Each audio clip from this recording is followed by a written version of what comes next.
It is the 20th. My boyfriend and I are going out to scope out the Target for tomorrow's Onyx Storm release. So I thought I'd bring you guys with us on this journey because it's gonna be an interesting one. So I've seen a lot of people actually getting Onyx Storm already from bookstores or from Target, and that's not why we're going. I want to scope out our Target. I had foot surgery, so my foot is in a boot.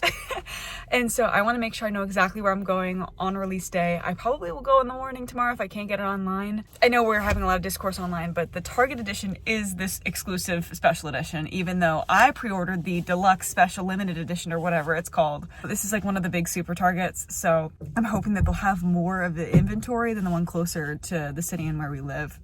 Okay, so it looks pretty big. I'm walking with a boot, so it's gonna be a little bit challenging to get to the back here, but we'll see how it goes. All right, that's not that bad. It's pretty easy. So probably, I don't know, do they have like a display for it? Someone literally decided mid-shopping that they just didn't want this anymore. I just spoke to a Target employee and they said that they're not doing anything special for tomorrow, and it might be on the floor. So fingers crossed, I guess. Okay, so spoke to another employee, confirmed tomorrow our Target will have 50 copies, which I feel like is really low. So we're gonna see how this goes tomorrow. Just fingers crossed. Just wanted to film this before I go back to sleep. It is 3:22 in the morning. I've been trying for 22 minutes to get this Onyx Storm on Target's website. It came out 22 minutes ago at 3 a.m. and Target crashed, won't accept my payment, and now it says it's limited stock in the local Targets around me. So again, as a Swiftie, thank you Target for once again making something that shouldn't be this limited quantity or exclusive feel like it's in the end of the world and it's super exclusive. So I guess we're going to Target at 7 a.m. when they open. Wish me luck. Okay, slight update because I'm impatient and wanted to not wake up again in the early morning, but looks like myself and potentially my boyfriend secured it via shipping, so it should be here Friday. So hopefully at least one of the two of our orders are fulfilled, because I'm not gonna go to my Target. It literally said only 3 in stock at my Target, so I have a boot. I got foot surgery. There's no way that I could get my copy. We are starting Onyx Storm via Libro FM because my copy didn't arrive in time, and obviously I didn't get mine at Target yet. So we will see how that goes. I'm excited. We just got to the opening credits. I'm nervous. I just finished Iron Flame yesterday. Some of the trigger warnings are concerning for what's in the plot, so I'll leave that there. We are currently like 15% through Onyx Storm, been listening to it on audio. I have no idea what's going on. That's a lie. I know what's going on. I just don't remember these people. And I did a Fourth Wing Iron Flame reread right before this. So I hope it gets easier to understand because I am just lost a little bit. There's a lot of politics going on. And I feel like in Fourth Wing and Iron Flame, there wasn't as much political drama, which I am here for it. But I just don't remember all of these people. 35% through Onyx Storm. I finally understand where she's going with this, and I have a lot of theories, but the book's moving a little slow. I don't feel hooked into it as much as I did with Fourth Wing and Iron Flame, but I'm enjoying being in this world again and being with these characters, and I love Riddick. Riddick is my favorite. Halfway, I would say, and I have some thoughts. There's a lot of quests going on right now. I feel like we're watching almost like, not the Wheel of Time, but it's just a lot, or like a D&D match play out. I feel like they're gonna go find the big white dragon. I expected more reveals by now. Maybe it's because I'm only halfway and that last third will be crazy.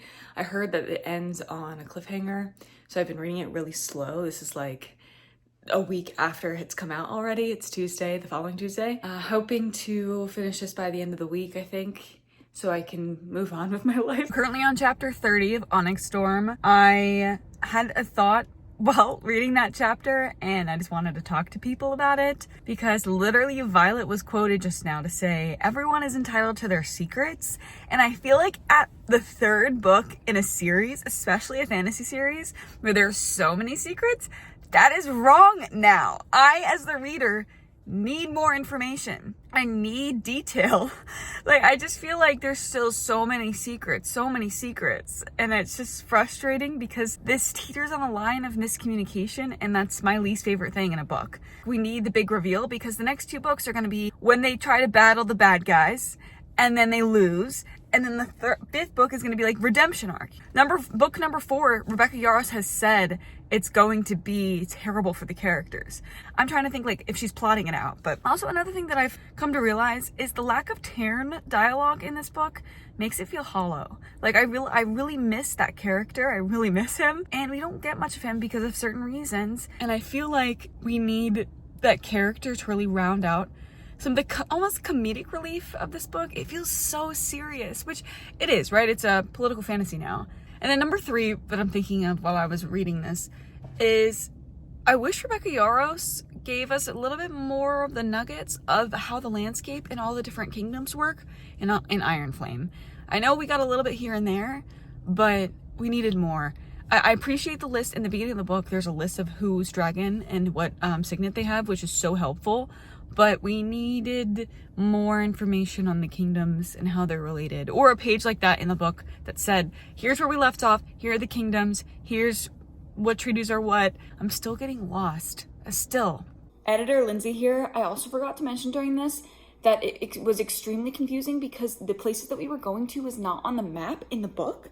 And I know Rebecca Yarros just touched upon this in one of her engagements where the artist team thought it was too spoilery to add it. But as a reader, trying to flip and figure out which places we are at that's not on the continent, which is the only thing that's on that map, front and back, was so confusing. I couldn't picture where our characters were going. I'm a little bit more than halfway through Onyx Storm. We got to some juicy parts, so I'm like really into the plot right now. It is moving very fast, which is great. We have more Taryn, we have Xaden Violet conflict, but also resolution, we have bickering, we have Riddick, and we have the plot that's actually moving for, I feel like is the first time in this book, because I feel like we're playing almost a game of whack-a-mole, and if you read this and you understand where I'm at, you will get what I'm saying. I think I'm on chapter 37. We got to some juicy parts of the book. We finally got some answers, or at least they're happening right now. So I'm really excited. Oh, also, I wanted to show you all what arrived. Yay! So we're at a part right now where there's reveals that we've already known that are being revealed to other people within the Fourth Wing.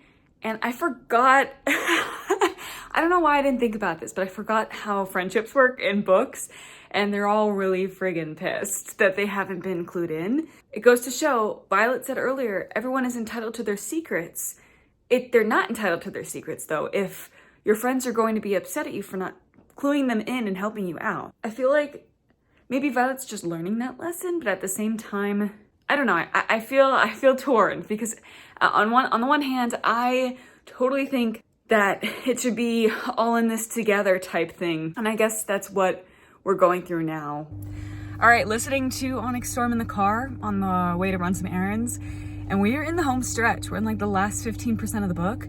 It has really picked up. There is this big event that's happening as is expected with fantasy books like these. Nothing will beat Fourth Wing in the introduction to that world, but it is picking up for sure. I can see hopefully where it's headed. There's some nerves just because of the nature of the type of event that's happening right now. We shall see.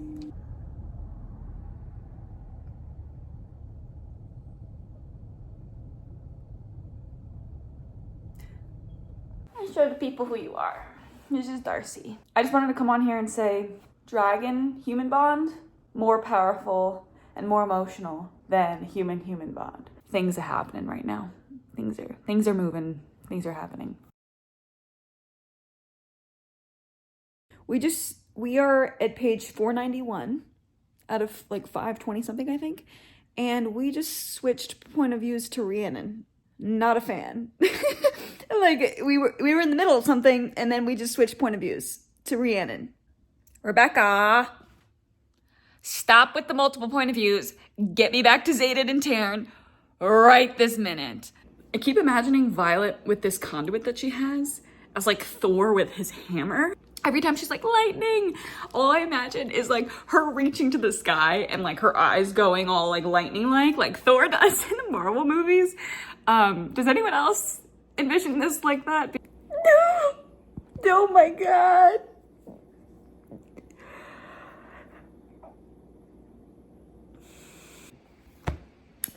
So I just finished the book. I actually think Rebecca left this at a nice spot where I'll remember, obviously I'll do a reread probably before the next book comes out because it's going to be a while, but I'll remember where we left off. Like, it's a nice, I think it's a nice point where it makes sense. I just feel I have more questions than answers, which is annoying because I kind of expected this book to be an information dump book, but I guess hopefully that'll be in the next one. It hasn't been that long. It's only been a few minutes since I finished it, but I don't feel like I'll change my perception of how this was. Definitely a really fun read. I am so happy that I took my time with this one. It is over a week since it came out. I've been reading it every day. And for only it's a 500-page book, I was taking it pretty slow. For myself, at least, I was taking it pretty slow. So I'm really happy that I took my time with it. There's a lot of information, even though it's not all the information I wanted. There was a bunch of info that it did take me time to go back and understand what she was trying to say. I will say the thing at the end, that kind of where it leaves, I did get spoiled to me by Google, so thank you for AI Google, you suck. I was just Googling a character and it spoiled it for myself, so I highly recommend avoiding searching anything online. This book was a solid 4.5 for me. I needed more information. I needed more Taryn. I feel like the second half of the book, Taryn really came back into the picture, but that first half was just really slow. I was still enjoying it just because I like this world. I cannot wait for the next one. This series is so much fun, and I'm really sad that we probably won't be getting the next book until, what, 2027? Rebecca said that she's it's 2025 right now, taking this summer to be with her kids, and then she's gonna write a contemporary book because she likes to go back and forth, and then we're gonna get the fourth book in the series. So we're talking like at least a year and a half, if not 2 years. With all that being said, this was so fun. I highly recommend this series if you haven't read any of it. Thank you all for watching, and I will see you all on the next one.